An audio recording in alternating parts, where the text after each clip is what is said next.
Au XIXe siècle, l'Europe organise des expositions coloniales où des villages indigènes sont reconstitués pour prouver la barbarie des peuples colonisés.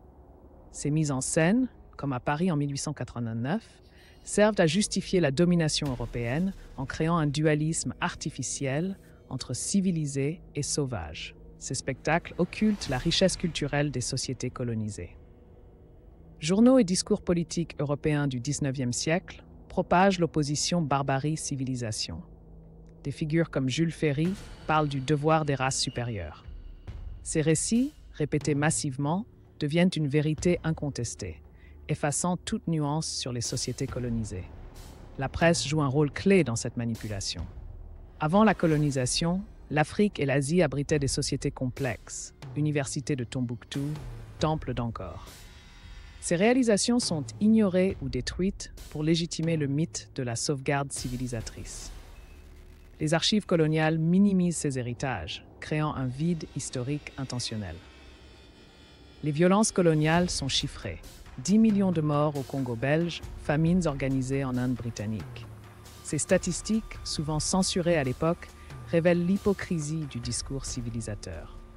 L'exploitation économique prime sur toute prétention humaniste, comme le montre le commerce du caoutchouc. Lettres de résistants comme Samori Touré ou récits d'esclaves témoignent de l'horreur vécue. Ces documents, rarement enseignés, contredisent les archives officielles. Une esclave martiniquaise écrit « Ils appellent cela civilisation. Nous y voyons notre enfer. » Ces voix luttent contre l'effacement. L'économie coloniale repose sur l'extraction massive. Coton, minerais, épices. Entre 1880 et 1914, la valeur des ressources exportées d'Afrique vers l'Europe triple. Les discours sur la mission civilisatrice masquent cette réalité. Les infrastructures, chemins de fer, ports, servent exclusivement à l'exportation, non au développement local.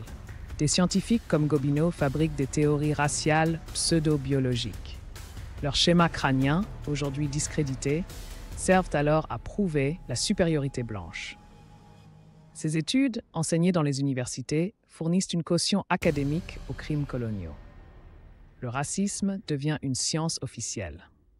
Les manuels scolaires européens reprennent ces théories. En France, les enfants apprennent que l'Africain est un grand enfant.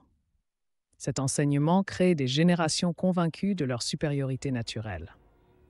Les récits d'aventures coloniales, comme ceux de Jules Verne, popularisent ces stéréotypes jusqu'au XXe siècle. L'historienne Françoise Vergès explique « Le terme sauvage persiste dans le tourisme ou le cinéma. Les inégalités économiques issues du colonialisme structurent encore les relations nord-sud. Les demandes de restitution d'œuvres d'art volées, comme celle du musée du Quai Branly, montrent que ce passé n'est pas réglé.